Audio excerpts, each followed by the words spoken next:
Bom dia, irmãos. Meu Deus, é um pouco difícil estar aqui. O pastor me convidou há um mês, eu acho, um dia que eu vim visitá-lo aqui na igreja, e eu fiquei bem surpresa. Na hora eu não disse sim, não, eu disse, olha, eu vou orar. Mas logo o Senhor falou comigo que eu deveria, sim, aceitar esse desafio de vir pregar diante da igreja, que é a minha primeira vez. Estou acostumada a pregar na MCM, mas ali é minha família, né? Meu grupinho. E aqui é um novo desafio para mim, realmente. Como o pastor falou, tem um tempo já que a gente está um pouco ausente da igreja. Eduardo falou na pregação dele, né? As idas e vindas da pandemia. E eu já há muito tempo só frequento ali em cima, no berçário, desde que a Isabela nasceu. Mas ela é menina pandemia também. Logo a gente ficou em casa, então tem muitas caras novas na igreja, para a glória de Deus, que não me conhecem, né? Então meu nome é Catiúcia. Todo santo dia, irmãs, eu soletro o meu nome, tá? K-A-T-I-U-S-S-I-A. Aliás, eu fiquei refletindo sobre o meu nome, eu acho que a mamãe botou esse nome que era para eu criar fibra. Ou então para exercitar a paciência, porque é um negócio assim que é todo dia. Então já fico em paz. Aliás, da segunda vez que eu explico, eu aceito o que a pessoa disser. Já estou aceitando qualquer Catiúcha, Catiusca, Catilúcia, já estou aceitando. Né? Então, vamos reduzir para Cati, né? Aliás, aqui em São Paulo é ótimo, porque todo mundo chama as pessoas pelas duas primeiras letras, agora é K. Lá no Ceará não tem essas coisas, não. Minha família me chama de Catinha. Bem mais carinhoso, né? Bem mais fofinho. Irmãos, esse tema que o pastor me desafiou a falar hoje é um tema que, apesar da familiaridade, é um tema muito difícil para falar, porque cada um tem uma experiência. Ou nós somos mães, ou nós temos mães. Ou nós temos a ideia de ser mãe. Mas eu tenho para vocês passar um pouco da experiência que eu tenho e um pouco do que eu estudei na Bíblia sobre a maternidade. O tema da pregação de hoje, para vocês já se situarem do que seria o teor dessa pregação, seria maternidade em meio de dores. Em Gênesis 3,16, a Bíblia fala, e a mulher disse, logo após a queda, quando Deus julgou o homem, a mulher e a serpente, ele profere essas palavras à mulher. Multiplicarei grandemente a tua dor e a tua conceição ou concepção. Com dor darás à luz filhos, e o teu desejo será para o teu marido, e ele te dominará. Senhor Deus, nós te louvamos, Senhor. Mais uma vez nós queremos te agradecer o privilégio, Senhor, de termos essa igreja, de termos nascido nesse país onde nós temos liberdade para falar da tua palavra. Ó Senhor, continua abençoando a cada um de nós e que o Teu Espírito Santo possa nos dar o entendimento que nós precisamos para compreender a Tua palavra a cada dia, para compreender a Tua vontade em nossos corações. Nos dirige hoje, Senhor, nessa palavra. Em nome de Jesus nós choramos. Amém. Queridos, do hebraico, dor também pode significar sofrimento. E no versículo 17 ele usa a mesma palavra para representar fadigas, quando ele fala a sentença dele para o homem, que com fadigas ele iria trabalhar. Eu enumerei 5 dores da maternidade. Primeiro, eu tentei assim uma ordem meio cronológica. A primeira dor seria as dificuldades para engravidar, seria o antes de engravidar. Muitas têm muita dificuldade, mas conseguem. Algumas têm muita dificuldade, tentam de várias formas, fazem FIV, né, a fertilização in vitro, e não conseguem. Nós temos a pressão da sociedade. Assim que a gente casa, já vem assim a família inteira e todos os conhecidos e os desconhecidos na rua também. Perguntam quando você vai ter filhos. Eu sei disso porque eu demorei muitos anos para engravidar. Eu tinha, acho que 8 anos de casada quando eu tive meu primeiro filho. Então, vocês imaginam, assim, quase uma década ouvindo as pessoas cobrando quando que eu ia ter filhos. E você não sabe, você que pergunta, você não sabe se aquela mulher está esses anos todos tentando, se ela já fez vários tratamentos, se aquilo é uma dor profunda para ela, se é um... Você entende? Às vezes a gente pergunta de bobeira, né? Mas a mulher também tem muitas dúvidas, tem inseguranças. Só sabe quem vai ter problemas para ter filhos, para engravidar? Quem tenta. Então, a primeira coisa quando a gente pensa em engravidar, surge a dúvida: será que eu vou ter problemas? Porque existem dificuldades biológicas, existem dificuldades psicológicas. Vocês já viram aquelas pessoas que, quando resolvem, tentaram engravidar durante uma década. E aí, quando elas resolvem adotar, já estão felizes e tranquilas com aquele filho, engravidam. Eu tenho uma amiga que sofreu isso. Ela tinha um problema gravíssimo no útero, realmente era praticamente impossível de engravidar, e ela adotou o menino, e ele já estava meio grande, e ela, por um milagre, ficou grávida. E está aí com 2 filhos, coisa mais linda. Na Bíblia, nós também temos vários exemplos de mulheres que sofreram com isso. Muitas vocês já conhecem. Nós temos Ana, a esposa de Elcana, que também tinha Penina. A situação dela era parecida com a de hoje, né? Que tem aquelas tuas amigas cheias de filho que fica te pressionando e fazendo hora com a sua cara. Mas é tão fácil. Nossa, eu espirrei e engravidei. Nossa, eu nem pensei, já está aí. Eu tenho uma amiga que é assim. E até no parto, né? Espirrou, nossa, nasceu, nem doeu. É assim. Sempre tem aquela história mirabolante para contar. Mas Ana sofria o escárnio de Penina, que tinha ciúme porque Elcana preferia ela, e ela dizia: mas você não tem filhos. E ela ficava atormentada. E sempre foi um tabu para a mulher, principalmente antigamente, quando ela não era capaz de ter filhos. É como se ela não servisse o seu propósito. Graças a Deus a gente evoluiu um pouquinho, né, irmãos? Nós temos Sara, que era estéril, esposa de Abraão. Isabel, também, de Zacarias. Ambas tiveram dificuldades, mas por um milagre engravidaram com idade avançada. Irmãos, se precisou um milagre, é porque é um caráter de exceção, vocês concordam? Não é sempre que vai acontecer o milagre. Não é sempre que essas mulheres que têm dificuldade ou que têm problemas biológicos para concepção, que elas vão realmente ter um milagre de Deus. Então não cobrem, tenham compaixão. E existem várias formas também de você exercer a maternidade, principalmente quando você é cristão. Nós temos também parte dessas dores. Na segunda dor, eu lhe digo que é o periparto, antes e o depois do parto. Todo mundo diz assim quando a gente está grávida: ai, nossa, mas por que você está reclamando? Gravidez não é doença. Gente, será? Porque parecia tanto. Meu Deus! E fora que pode ser de verdade. Nós temos vários tipos de complicações que pode ter na gravidez. Nós temos descolamento de placenta, nós temos diabetes, eu tive na gravidez do Fifi.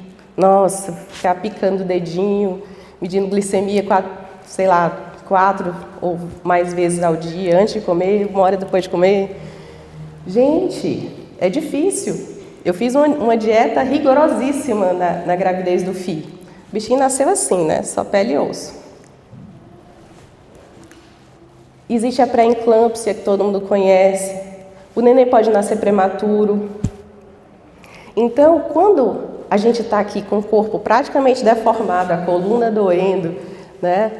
A gente não sabe nem o nosso tamanho. Às vezes a gente vai passar num cantinho, vixe, não cabe. Então, tenham compaixão das grávidas. Nós temos muitas outras dificuldades com relação ao periparto.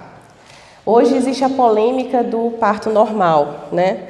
Que muitas mães preferem, ainda no Brasil, escolhem já fazer o parto cesáreo. Aí existe o clube do parto normal que são contra, aí fica igual a Penina, né? Enchendo a paciência de quem decidiu cesáreo. O meu primeiro parto do Fifi foi cesáreo. Eu também não tinha conhecimento sobre o parto normal, achava aquilo, tinha medo e fiz cesáreo. Me arrependi. Já da Isabela eu tentei ter normal. Foi 5 anos depois, já tinha curado. E passei por um trabalho de parto de 24 horas. Esperei as dores virem, fiquei em casa, e quando eu não aguentava mais as dores, aí eu fui para o hospital. E do hospital passei a noite inteira sentindo as dores, mas o parto não evoluiu. E eu tive que fazer uma cesárea de emergência. E eu sofri muito com isso.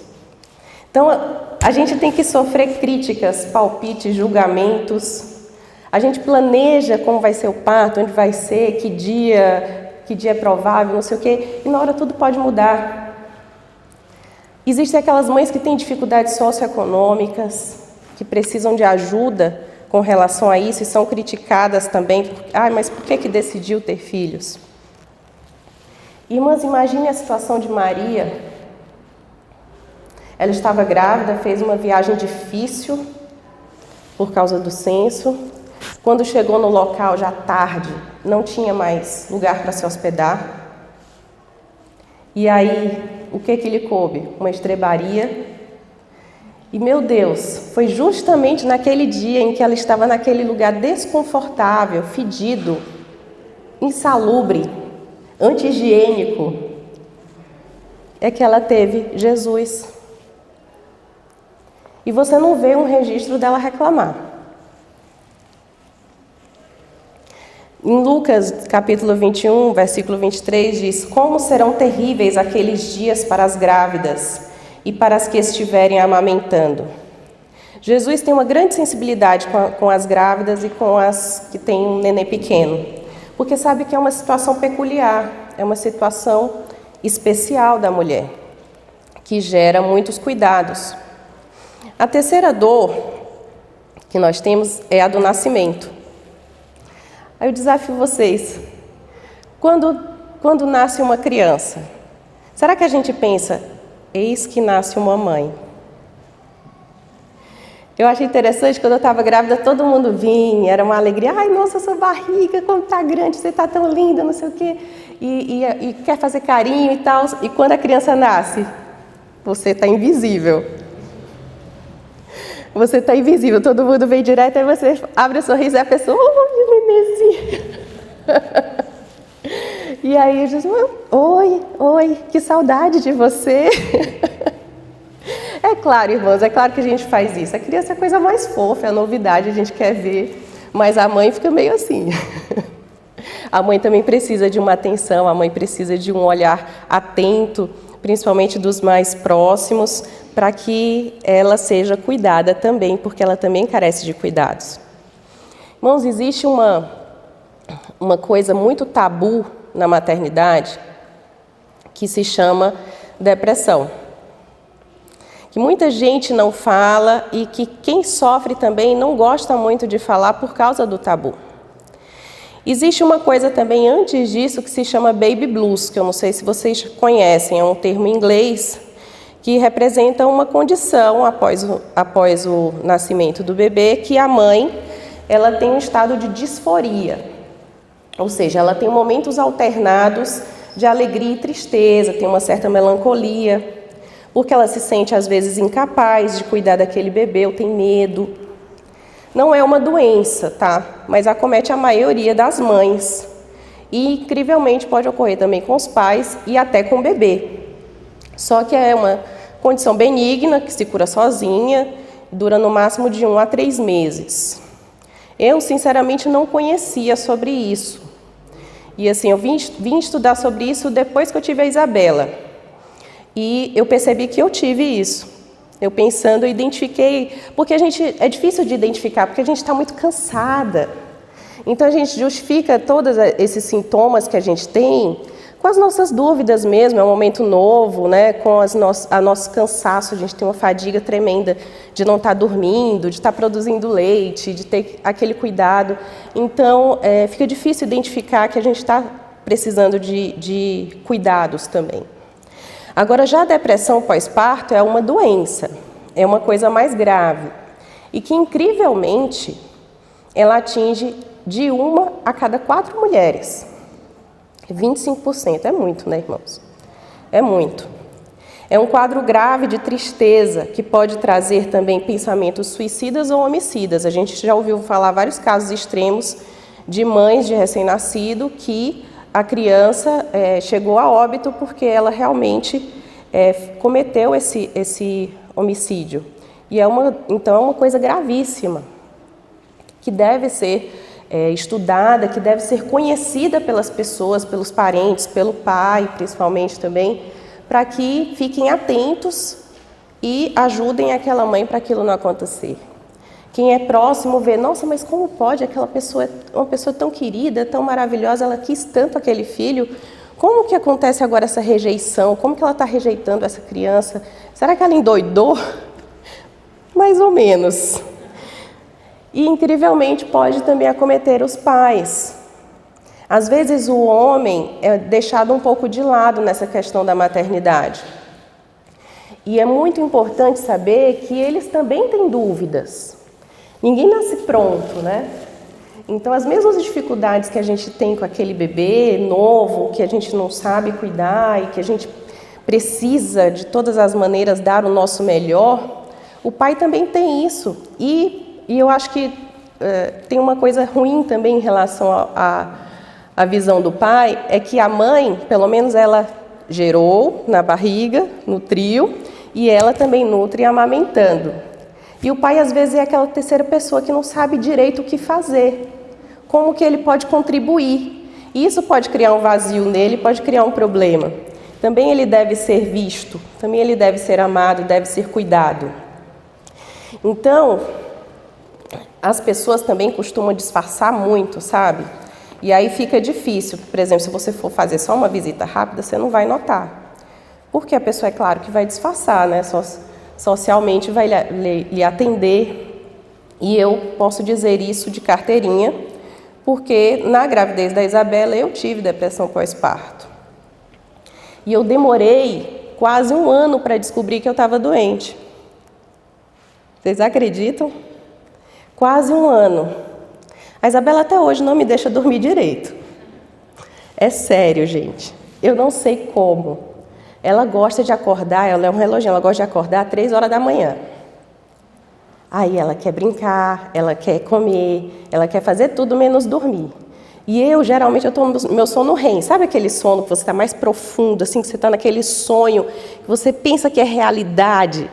É aquele sono mais profundo, é quando ela me acorda.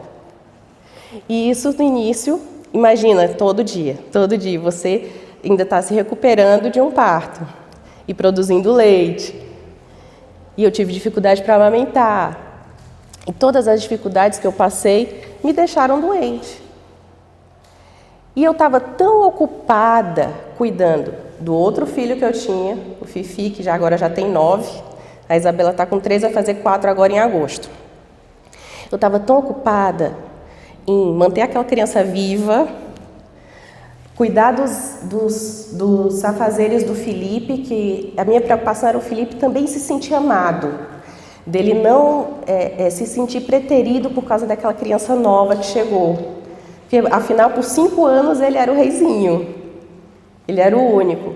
Então eu estava muito ocupada tentando cuidar de todo mundo. E eu demorei muito para perceber que eu estava doente. E eu queria dar um testemunho de que um dia eu estava aqui na igreja. Graças a Deus eu nunca tive pensamentos homicidas não, viu, pastor? Eu sempre fui uma boa mãe, sempre cuidei muito bem deles, não rejeitei as crianças. Mas um dia eu estava aqui na igreja na reunião da MCM, e aí o pastor Alex estava pregando no final da reunião, ele chegou para mim: oi, Catiúcia, eu sonhei com você, você está bem? Está tudo bem com você? Aí eu olhei assim para ele, tipo, não quero acreditar, né? Eu digo, o senhor está com tempo? O senhor está com tempo? Porque essa resposta não é curta. Aí ele, muito sábio, né, disse, tô. E aí a gente foi ali para o escritório dele. E eu falei, que nem respirava. E esse santo homem aqui me ouviu. E me orientou. Me orientou que eu devia procurar cuidados, que eu devia procurar um psicólogo. Procurei a minha médica. E fiz visitas semanais à minha amiga Aline, que se dispôs muito gentilmente a cuidar de mim nesse período. Gente, se não fossem essas santas pessoas, eu não sei onde eu estaria. A depressão pós-parto, ela não cura sozinha. Não adianta você dizer que é frescura e que vai passar com o tempo. Não cura sozinha. E o quanto antes você abordar o assunto com coragem, de frente e cuidar, melhor. Graças a Deus eu estou ótima. Aliás, foi um divisor de águas na minha vida.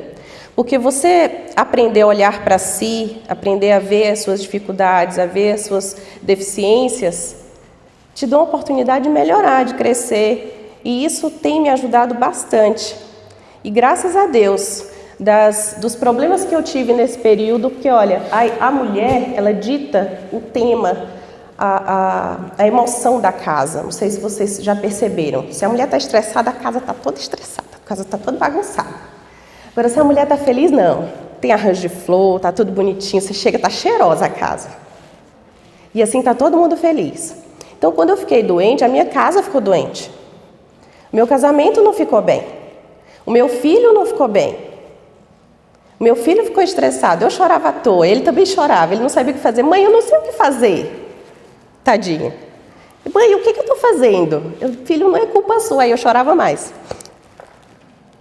Gente, vocês não sabem como é duro.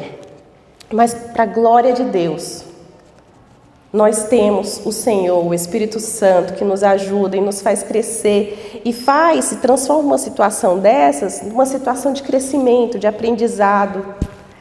E a gente se torna uma pessoa melhor depois que a gente passa por essas coisas, a gente se torna uma pessoa com mais empatia.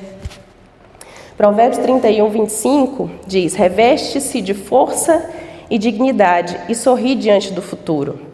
Então, diante das dúvidas, inseguranças e julgamentos, das cobranças enormes que existem sobre a figura da mãe, nós temos que sempre, em primeiro lugar, buscar o Senhor e nos revestirmos dessa força que o Senhor nos dá, para nós termos essa dignidade de seguir e de sorrir diante do futuro.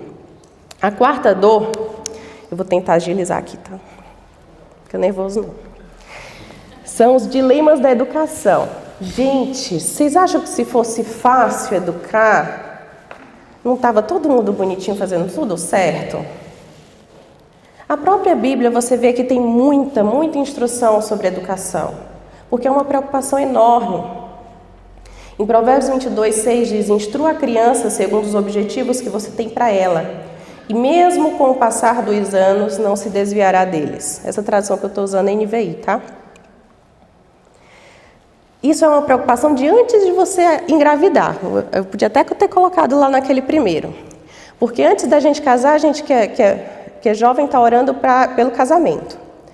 Aí quando está chegando no casamento, a gente já está orando pelos filhos. E eu já oro assim pelo casamento dos meus filhos, pela profissão deles. Sabe, a gente vai à frente, porque realmente é uma grande preocupação. Grandes homens de Deus tiveram dificuldades na criação dos filhos. Nós temos o exemplo na Bíblia, o exemplo de Eli. Os filhos de Eli eram ímpios, não se importavam com o Senhor. Diz em Samuel 2, versículo 12. Vocês conhecem a história. Se passar a mão na cabeça, se não tiver firmeza, se não tiver seriedade na hora de criar filhos, eles vão se tornar ímpios. Eles não vão crer no Senhor e eles não vão fazer o que é certo diante do Senhor. Arão teve problemas. Nadab e Abiú, filhos de Arão, pegaram cada um seu incensário, nos quais acenderam fogo, acrescentaram incenso e trouxeram fogo profano perante o Senhor, sem que tivessem sido autorizados. Levítico 10:1.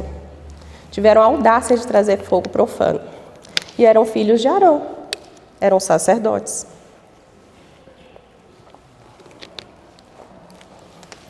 Davi também, irmãos, um homem segundo o coração de Deus, teve dificuldades na hora de criar filhos. Ele não deu bom exemplo para os seus filhos.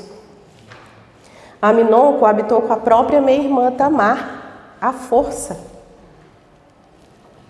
Ele a desejou e seguiu, né? Como Jesus diz, o pecado começa aqui. Ele desejou e seguiu com o seu plano. Absalão o vingou Tamar 2 anos depois e matou o irmão Aminon. Ele estava certo de ter raiva? Estava certo. Ele podia fazer isso? Não. Salomão teve várias mulheres. Adonias também tentou usurpar o trono do pai. O que a Bíblia diz sobre educar filhos? Nenhuma disciplina parece ser motivo de alegria no momento, mas sim de tristeza.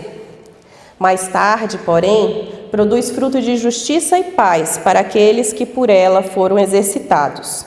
Hebreus 12, 11. É interessante que hoje os pais parecem que estão de pires na mão, né? Pedindo o amor dos filhos e acha que para ter o amor dos filhos tem que dizer sim para tudo e deixar eles fazerem tudo o que eles querem. E não é o que a Bíblia diz. É para a gente sim ter amor, cuidar com carinho, num ambiente de paz, num ambiente harmonioso. O nosso lar é para ser um lugar onde eles têm vontade de estar, onde eles se sentem bem, mas nós devemos dizer não na hora certa. A Bíblia é tão santa, tão perfeita, que, apesar disso, os homens muitas vezes levaram essa questão da disciplina a ferro e fogo e pesaram muito a mão sobre os filhos. Mas também a Bíblia fala sobre isso. Em Colossenses 3, 21 diz: pais, não irritem seus filhos, para que eles não se desanimem. Vocês já viram quando pessoas colocam metas inatingíveis? Metas que você olha assim e diz: nossa, eu nunca vou conseguir ser isso, eu nunca vou conseguir fazer isso. Então você desiste. Exigências descabidas e metas inatingíveis vai levar os nossos filhos à amargura. Nós temos que dar conforme a idade deles, conforme o entendimento deles. E introduzindo, arrumar o quarto, arrumar a cama do jeito deles, guardar os brinquedinhos, tirar a louça da mesa, e assim a gente vai progredindo e sempre mostrando para eles que a gente está feliz com o que eles estão fazendo. Temos que valorizar as suas conquistas, elogiar, encorajar e dar bom exemplo. Deuteronômio 11, 18 e 20 diz: gravem estas minhas palavras no coração e na mente, amarrem-nas como símbolos nas mãos e prendam-nas na testa, ensinem-nas a seus filhos, conversando a respeito delas quando estiverem sentados em casa, quando estiverem andando pelo caminho, quando se deitarem, quando se levantarem. Escrevam-nas nos batentes das portas de suas casas e nos seus portões. Toda hora, todo lugar, todo espaço, toda ocasião é ocasião de ensino. E por último, a quinta dor que eu coloco para vocês é a questão do futuro desconhecido. Eu comecei em Gênesis, vou terminar em Gênesis. Gênesis 2, 24. Por essa razão, o homem deixará pai e mãe e se unirá à sua mulher, e eles se tornarão uma só carne. A gente sempre ouve esse versículo nos casamentos de uma forma muito positiva, na visão dos noivos. Mas a gente esquece que, para formar essa família, ele deixará pai e mãe. E como fica a situação do pai e da mãe que está se despedindo daquele filho que está saindo de casa? Qual será o meu comportamento? Eu já me preocupo com isso. Aliás, eu não sei que tipo de sogra você, viu? Porque eu sou meio ciumenta. Aliás, a gente cria os filhos assim com todo carinho, né? A gente deixa eles: olha, meu filho, lave louça, olha, meu filho, trate mulher assim, não sei o quê. Mas se ela não tratar ele bem, sei não. Não estou preparada. Acho que ela vai conhecer as garras da sogra, viu? Se ela não tratar meu filho bem. Digo isso porque ele é o mais velho, né? Mas a gente tem que pedir sabedoria a Deus até para isso, irmãos. O que será que ele vai ser quando crescer? Nós devemos ensinar liberdade, autonomia, independência emocional, financeira. Mas o mais importante de tudo, nós temos que saber, ele tem que ter fé cristã. Meus filhos têm que ser salvos. Porque eu não vou estar em todos os lugares com eles. Eu não sei o que se passa na cabeça deles. Tantos pais se surpreendem com certas atitudes dos filhos quando eles estão adolescentes, quando eles crescem. E dizem assim: eu não conheço essa pessoa. De fato, às vezes eles mudam tanto que a gente diz, nossa, eu tenho que conhecer de novo. Ou se surpreendem com certas atitudes porque não fizeram amizade com os filhos, eles não têm liberdade de se confidenciar com seus pais, então eles realmente não conhecem os filhos. Agora, se o seu filho, ele é cristão, ele não responde primeiramente a você. Ele responde a Deus em todos os momentos. E ele é guiado pelo Espírito Santo. Então, não existe nada mais importante para os nossos filhos do que a fé. Porque o Senhor Deus vai estar com eles, sim, em todos os lugares, em todos os momentos da vida, e prescruta também os seus pensamentos, sabe das suas emoções, sabe do que eles gostam, do que não gostam. E esse mesmo Espírito vai nos dar sabedoria, vai nos dar discernimento para agir quando o assunto é desconhecido. Meu Deus, como vai ser quando meus filhos formarem a sua própria família? Eu não sei se eu estou preparada. Qual que será a minha posição? Porque Deus deixa muito claro, Ele vai deixar pai e mãe, vai formar a sua própria família. E a prioridade dele vai ser a sua família que Ele está formando. Não vai ser mais esse nosso núcleo que a gente tinha antes. Irmãos, para finalizar, eu vou dar 3 conselhos de mãe para vocês. Primeiro, tenham filhos. Se puderem, tenham filhos. É uma bênção ter filhos. De fato, é uma herança do Senhor. Você quer mudar o mundo? Tenham filhos. Você criar cidadãos, criar seres bem educados, bem na palavra do Senhor, com a moral cristã, com ética, é revolucionário. Os filhos, eles são como flechas na mão do guerreiro. Eles vão longe. Eles alcançam onde a gente não vai alcançar. Eles vão em terrenos que a gente também não vai. Então, vale a pena ter filhos, vale a pena se ocupar, vale a pena todas essas dores para formar aquele cidadão. Engraçado que enquanto uma grande parte das pessoas me cobravam para ter filhos, eu ouvi de uma pessoa muito próxima a mim que eu não tivesse. Ela disse, olha, posso te dar um conselho? Eu sei que isso não é muito popular, mas não tem filho não. Eu tive 4, não vale a pena. Eu fiquei tão chocada. Eu fiquei muito chocada com essa pessoa. Não vale a pena. Aí eu fiquei refletindo, por que ela acha que não vale a pena? Com certeza ela teve expectativas irreais acerca de ter filhos, e essas expectativas foram frustradas. Porque a gente não tem filhos para ser a nossa companhia na velhice, para nos sustentar, para cuidar de nós emocionalmente. Ter filhos nosso segundo conselho aqui, é uma missão. É um compromisso que nós temos com o Senhor de formar aquele cidadão. É o nosso principal discípulo, como o pastor aqui sempre fala. É o nosso discípulo por excelência. Nós temos o dever de arrastar com o nosso exemplo aquela criança para o caminho do Senhor. Se não forem filhos do ventre, como muitas não conseguem ter ou não querem ter, podem ser adotivos espirituais. Você pode adotar alguma pessoa, algum novo cristão na igreja e ter aquele discípulo como um filho, para cuidar, para ensinar, para colocar no caminho do Senhor. É tão importante gerir a nossa casa que é uma das características que o diácono tem que ter. Ele deve governar bem a sua própria família, tendo os filhos sujeitos a ele, com toda a dignidade. E terceiro e último, irmãos, saber que ter filhos é uma bênção, por quê? Porque nós estamos em constante aprendizado e aprimoramento em submissão ao Senhor. Confie no Senhor de todo o seu coração e não se apoie em seu próprio entendimento. Reconheça o Senhor em todos os seus caminhos e Ele endireitará as suas veredas. Não seja sábio aos seus próprios olhos, tema ao Senhor e evite o mal. Isso lhe dará saúde ao corpo e vigor aos ossos. Provérbios 3, de 5 a 8. Deus nos ensina através dos nossos filhos, não é só a gente que ensina eles.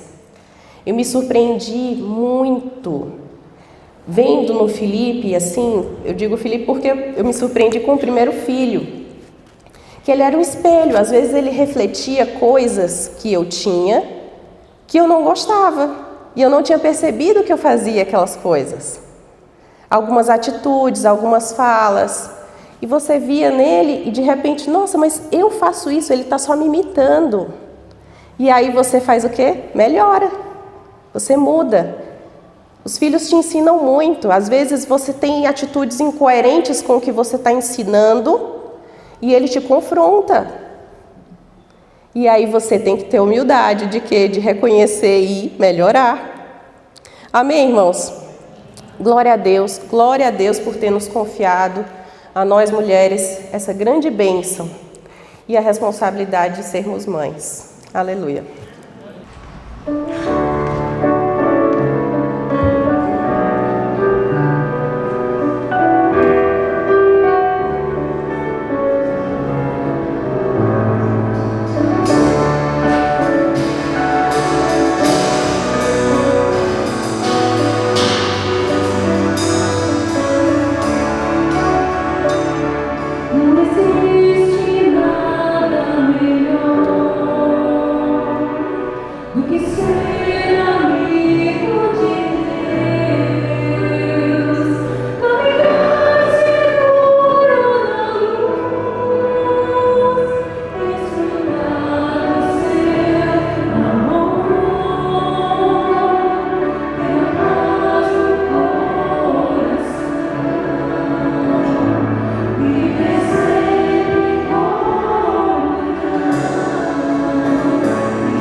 Lugar.